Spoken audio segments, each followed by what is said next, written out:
by. And I felt like we fight so many other things than to tell a story about the fact that your actual current name, birth name, was one that your mother gave you thinking that you could have been either one person or the other person. So she melded them together. And then you find out later that your dad's name is something completely different.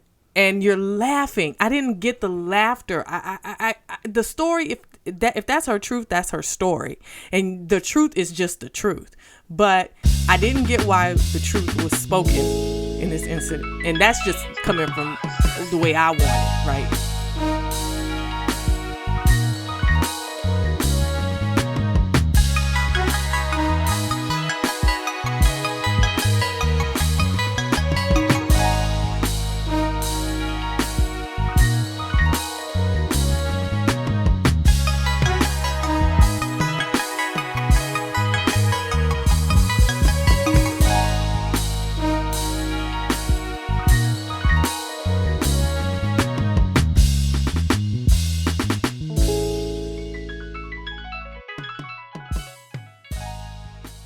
First Tyranda I've met. I don't think I've met another Conan. How'd your parents come up with Tyranda? Really? Yeah. I'm sorry, Mom. I gotta tell the story. I'm so sorry. My mother was dating two men at the same time, Tyrone and Ronnie. Tyrone and Ronnie. Yes, and all of my siblings' names start with a T. Mm-hmm. And she was a little confused and, So she pimped both of them. Like, yeah, we need book bags and this, that. And we got everything we wanted out of them. And...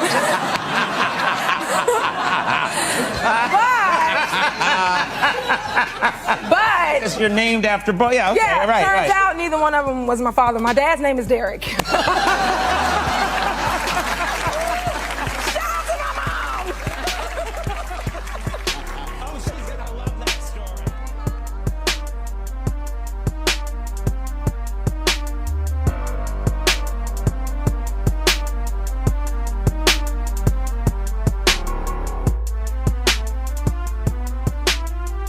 But if it's her truth and she chooses to speak it, fine. But then to laugh, I was just like, it's not funny. Ain't no part of this funny. Well, it's not funny because it's not fine. So that whole if it's her truth that she wants to speak it fine is false. It's not funny because it's not fine. If it's her truth, it's her truth. It's not her truth. It's her mom's truth. Right, but that has now become her truth. She's named that. I mean, that's where the name comes from. It is her truth. What I'm saying it's passed down. It's not funny because it ain't fine.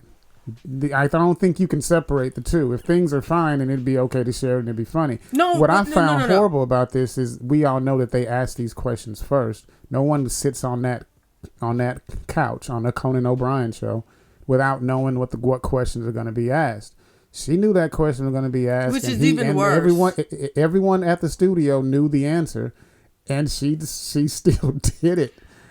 Which is even worse. It's not to me. fine. It's not fine at all. The reason why I say if it's her truth, whatever, is if it's your actual truth and you have feelings about it. Like, okay, now we're gonna go into who she is, possibly, right?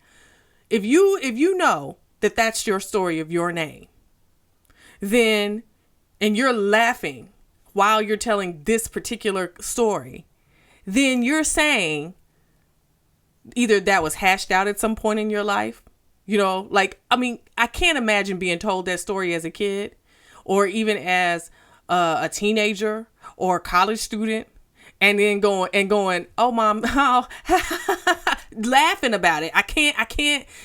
There was some trauma, I would imagine, that happened being told the story. Yeah. And then anyway, your dad is a whole nother person. You ain't even named after the people I thought. Oh, and by the way, those two people took care of you anyway. Yeah, I mean, at least that's her mom. You're gleaning pretty from it. Much.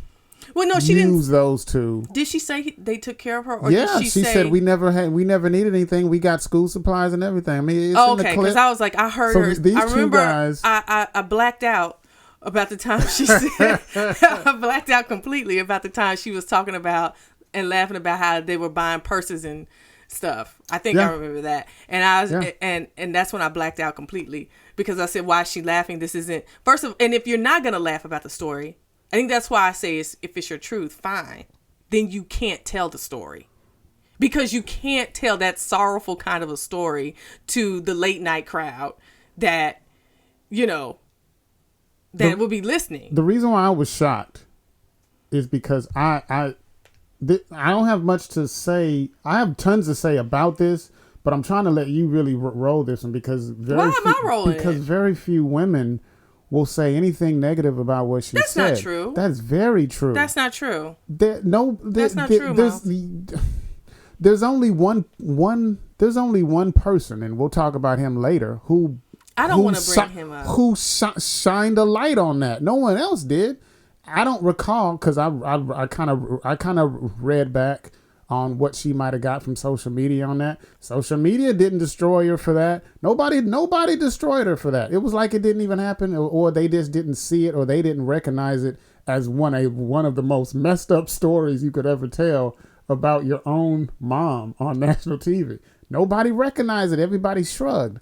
So to hear a female get that upset about it is good because I don't think black women get that upset about it. I think that my question, to piggyback off what you're talking about, because I do think black women do get upset about that kind of thing, is the black people, but you got to think about the black women out there who have the platform that would say something about it. You know what I'm saying? Like, that was what my question was. Where were they when, this girl, she's on Empire. With this lady, right? She's on Empire.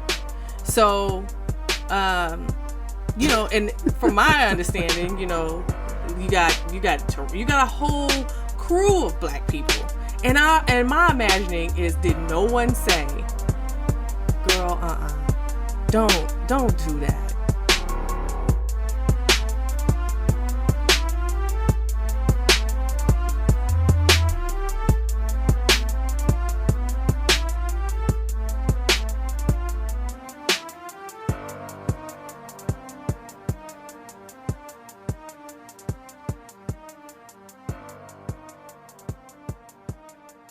Raven-Symoné got more flack, and she needed the flack that she got. I'm not saying that, but she got more hell for saying that she wouldn't hire someone that had these made up names that she just made up on stage. Right.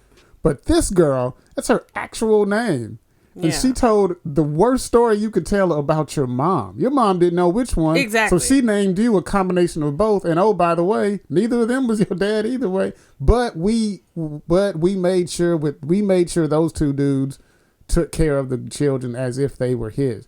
That's a story that kind of should get you some real Raven-Symoné shit. And it didn't get nothing. And everybody laughed. Not, again, like you said, she's not as known as Raven-Symoné. And the horrible part is that the audience laughed too.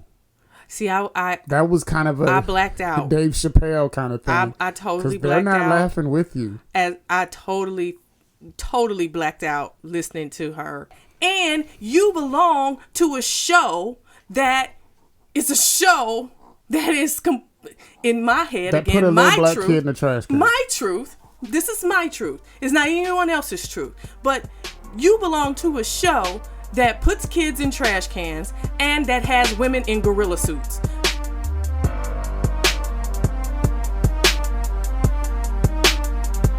Twitter at DeadFreshCast and subscribe at iTunes.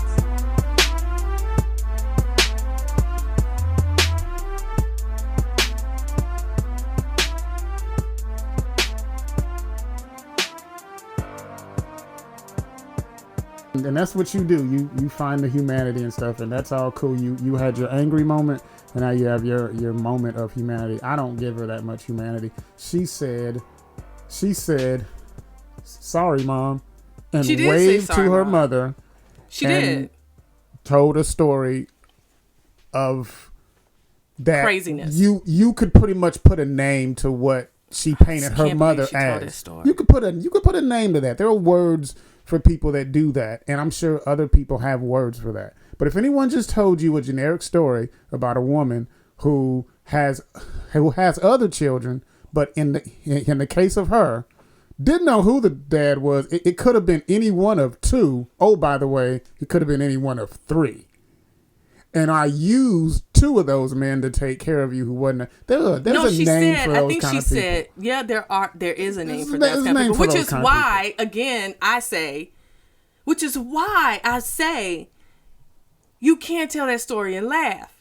And that, in the affect of her laughter, and the fact that she was laughing, it's got to be that thing that helps you adapt, that the name I can't think of right now. It's got to be that. It has to, because you can't tell that story and not cry unless you are totally either somewhere else in your life, or you feel like this thing helps me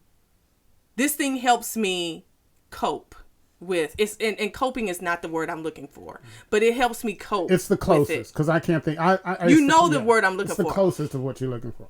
It helps me cope with and get by this totally terrible story, and the fact that and think about this. But the way you cope is not telling it. You don't tell it. Okay, or you lie. I agree. You lie. You already know. Part of my whole texting was I would have lied. I would have said anything. You don't cope by telling it and saying, sorry, Mom. I'd have totally been Sybil. Sorry, Mom, but I'm about to tell a story about you. It would have happened. Right. So that's why I'm not buying the view of humanity. I'm not buying that. Question for you.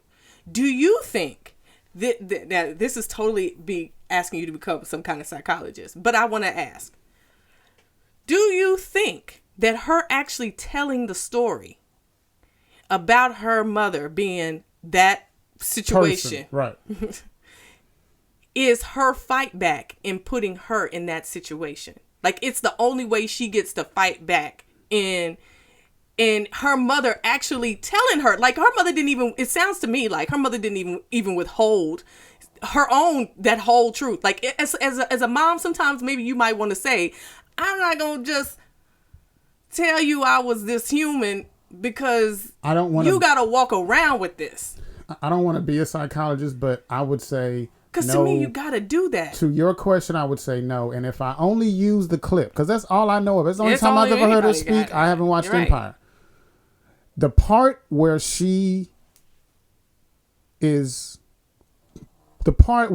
actually happy and she's actually feels accomplished by the fact that her mom made those two dudes take care of him. That's where I know that she's proud of that whole story. You think that part right there tells me that this isn't any fight back, or this isn't her trying to cope. She was proud at that point. She put that on she added that on. She could have stopped her story at, it ended up being my dad's name was whatever it was. But then she added on to the story. And oh yeah, we got everything we needed. We had backpacks and school supplies and purses from them two dudes who I'm named after. That was a proud moment for her. And that's why I'm not buying the humanity angle that I know you're trying to throw.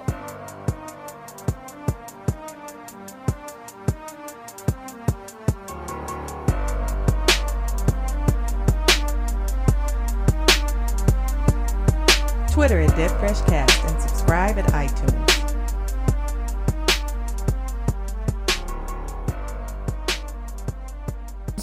But I might be putting too much on it. I think this is a case, and I told you that you've had this problem. This is a case where you can't see outside of yourself. Like, you put yourself in people too much. And she's cut from a cloth of people that are proud of that story. She's cut from a cloth of people. Do you know of anybody? I don't know anyone that's would be proud of that.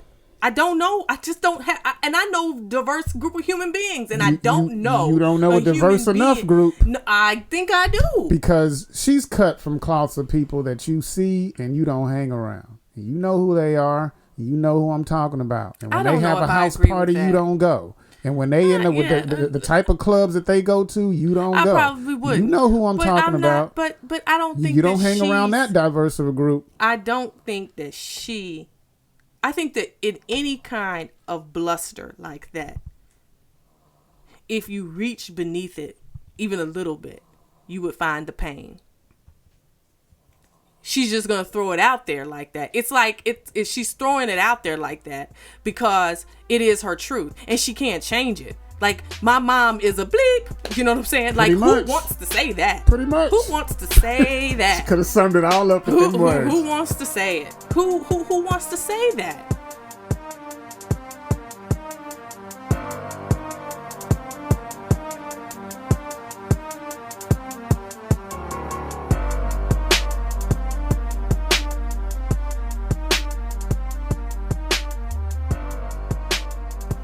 Here's what we have to do. We have to talk about the only person that did highlight it, because I sent you that clip on the. I don't. We have to, because one, it's his clip that we're using. Okay, so I'm gonna let you do this. That's fine. You don't have to say anything. I didn't look at what he said. I'm not talking about what he said. I'm talking about who he is. He was the only one on YouTube that highlighted this. So this guy named Tommy Sotomayor, he has a show on YouTube.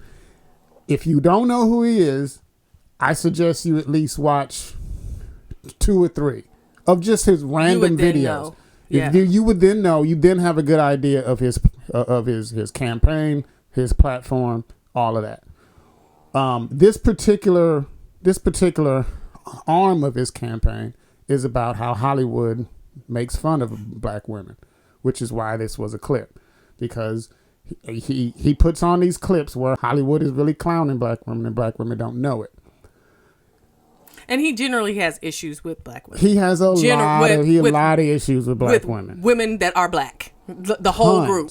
I admittedly watch his stuff. I have my own critiques about some of the stuff that he says, but the format of his show is simple. He shows a video of something that actually happened, something that the local news covered, or maybe it was national news.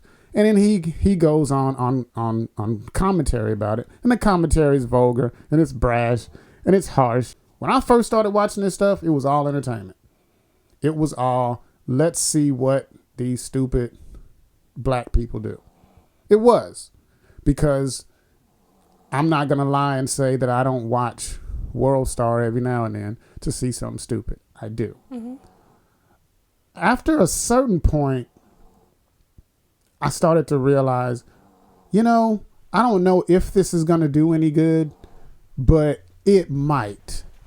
Because when you see things that are so crazy, maybe somebody on the edge of crazy, or somebody that doesn't do as crazy stuff, or somebody that knows somebody, maybe your aunt or cousin does that crazy stuff, maybe it'll help you just step away from them a little bit and say, oh, people kind of see us in a really bad light. Maybe I'll change. I'm not saying he's changed one person. And if he did change one person, I wouldn't give him the credit of doing it. But there is something powerful about seeing really, really, really stupid stuff that you probably didn't see as stupid when you were out in the street. Seeing it on video and hearing somebody do commentary, which is harsh, it might help. Let's be clear about what you're saying. It is about typically black women, I would imagine. With the amount of about stuff 95% I did watch is black women. The about 1 or 95%. 2 I did watch. Most of the ladies out there, they would be, he's gonna say stuff like, oh, the beast of this black woman and these I think he calls black women beasts and all this kind of stuff. So he's saying people, but it's typically going to be a very pointed campaign about black women who are, and he's going to find any clip out there of black women doing something insane, and then he'll make it with a large brushstroke like all black women or whatever. At least that's what I've seen. I don't know. You watch way more than I've watched of him. I don't know if he's now making distinctions, but at the point when I saw some of his stuff, he wasn't. Here's what he does. Yes, he will use those words, and that's a critique I have against him, is that he doesn't. It's the same critique I have against a bunch of things that don't point. If you're going to do something like that, you should really, really, really, really point to who you're talking about. But his his thinking, and you really shouldn't assume this, but he assumes this. He assumes that if this isn't you, if you're not this type of person, then you shouldn't be offended. And you should know who he's talking about. I don't agree with that, because I believe if you're on media and you step behind a mic, you should be pointed about who you're talking to. But his assumption is, if this isn't you, then you shouldn't be offended. But this is what's happening. And so whenever there's a ton of people don't like him for whatever reason, that's fine. If you do something like that, you're going to have people that don't like you. But the only thing that I do agree with him almost always on is it worse what he's saying about them, or is it worse what actually happened? No, I would say that it's absolutely the event worse. Is terrible. When I watched it, and I even conceded. I said I didn't watch. I watched the clip because it comes pretty quick in the commentary that or the video you showed me. It comes pretty quick. Of course, I have to get through him saying whatever he wants to say in the beginning, and then the clip comes. And when I saw the clip, I stopped the clip after it finished, because I wasn't going to listen to the rest of what he had to say. But I told you after that, I'm quite sure he is saying all the things I can imagine him saying. And he would be right to say it, because she did everything wrong.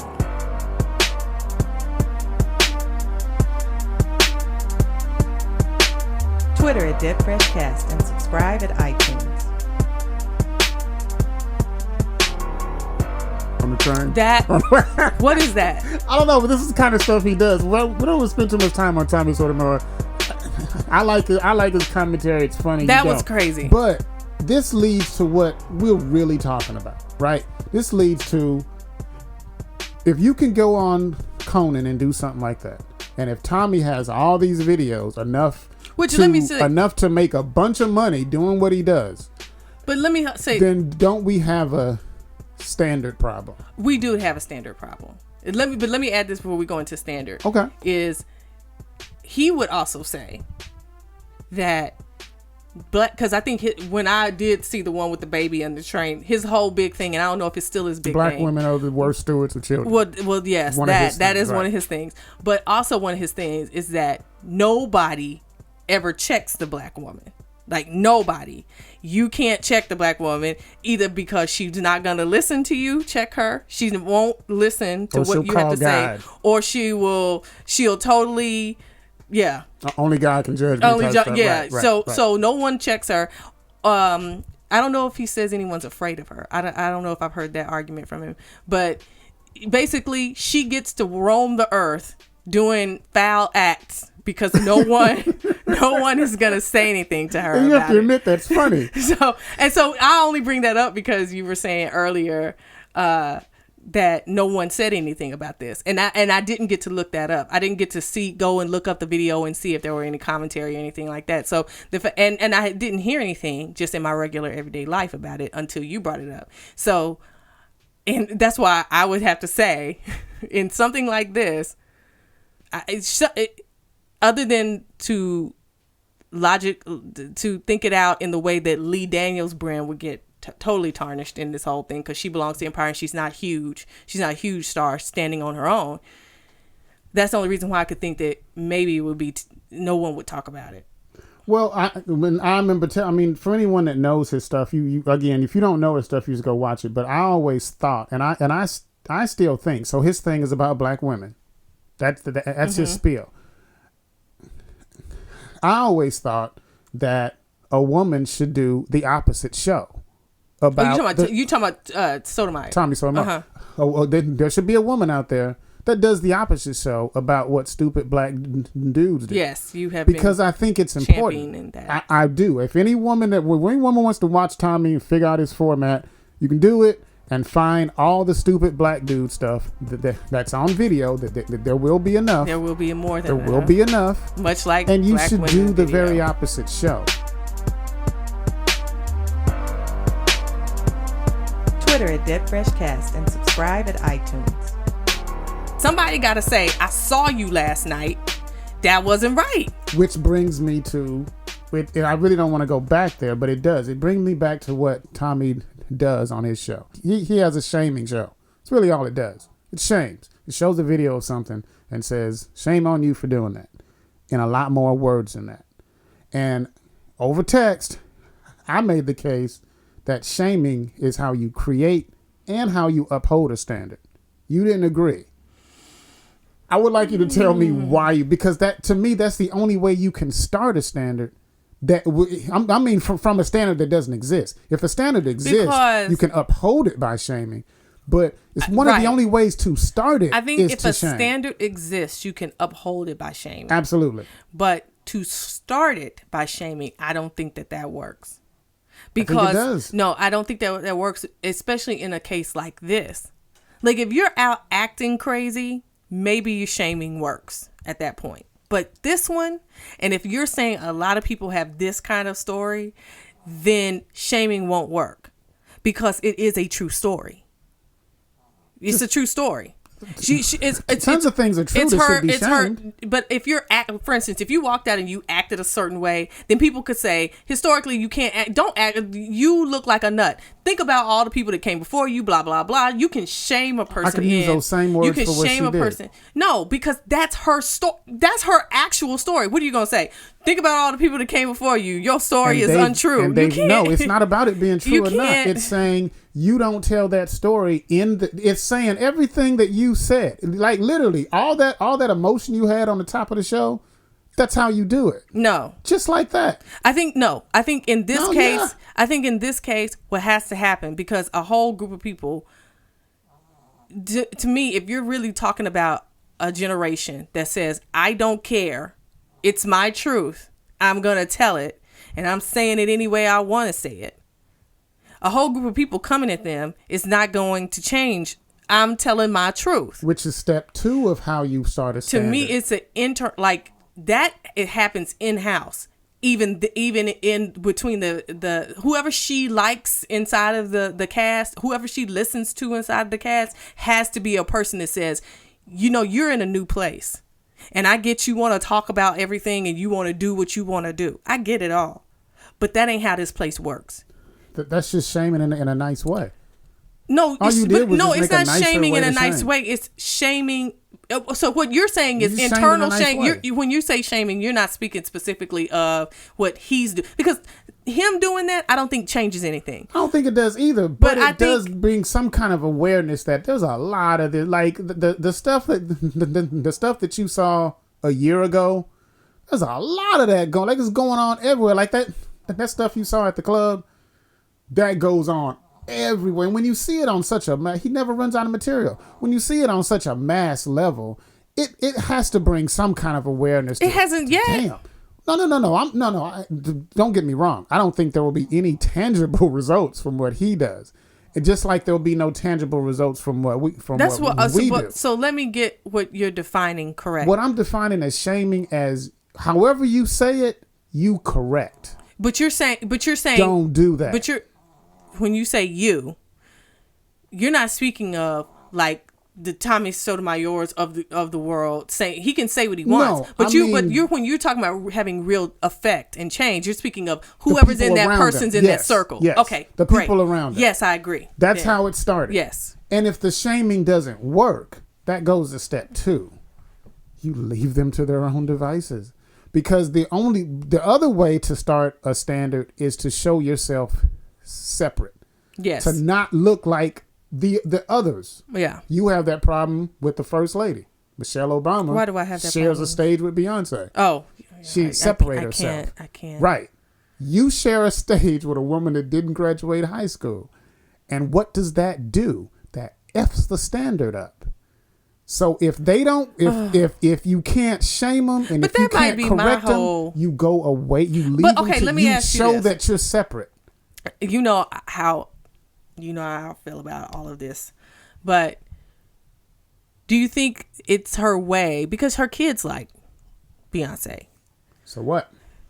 My truth on that. So my truth was you bring her to the White House. She does a private concert for your kids, private. and she goes helicopter on. Her ass That was my truth. You knew that was my truth when it happened. But you don't share a stage. But you don't get up on the stage and all that. But do you think the getting up on the stage had more to do with For those of us who disagree, because I'm sure that there's a lot of people out there who love the fact that she got up with Beyonce. Sure. But for those of us who say, there's a problem with that, do you think that that was more because there are so many people who do like Beyonce and who do, and it was like, she has the movement campaign going and all of that kind of stuff. So, and her kids like her. At the highest level, she should have separated herself. I agree. Stands alone. She standing alone is the shit. Oh, by the way, she's married to the right. the leader of the free world. No, you can't be on the same stage as me, Beyonce. That's life.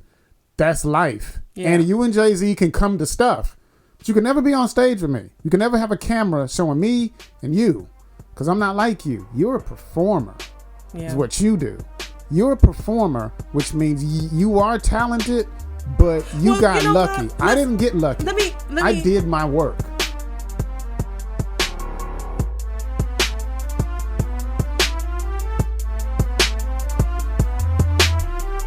Twitter at DeadFreshCast and subscribe at iTunes. And just because you have that privilege to do that. But that's me. Not being a hypocrite about this. I mean, I had my stages where I liked being a little bit of this and a little bit of that. I had that stage in my life. But explain what you're saying. A little bit of accomplished with the job. And still a little bit having some homeboys. I got some friends that still do that, and I might go hang with them every now and then.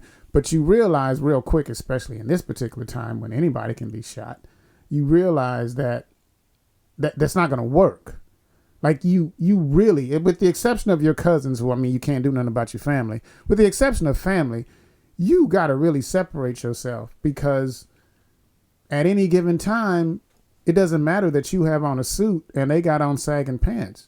If you're there, that's who you are. And because the world is like that. They're not going to assume the sagging pants is like you. They're going to assume you are like the sagging pants. You just put on something different. Right. You just role playing. So you have to separate. And that's where the standard becomes a thing. Now, the problem with the standard, here's where my theory of the standard falls apart.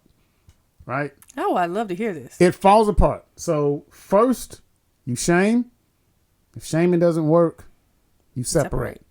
Mm-hmm. The third part of the standard is where it all falls apart. Where the third way that the standard works is that the people who do not follow the standard have to see that the people that do follow the standard are doing a lot better than them. That's where it falls apart. Mm-hmm. It doesn't fall apart because they're not doing better. Because it falls apart because the perception of better is fucked up in the black community. Right. And that's where the theory falls apart. That's where I got nothing else to say, but we need to have a standard. It sounds fucked up. And I know that's where it falls apart. And I know I can't take it intellectually past that. Because as long as they see the rapper and the dope dealer, right, and they have a perception that that's better, it all falls apart. And I think in other cultures, that third step works. It works. Yeah. Whereas in ours, it doesn't, because our perception of what's good is jacked. So that's all I got on the standard. We could probably cut it now, because there's nowhere to go past that with us.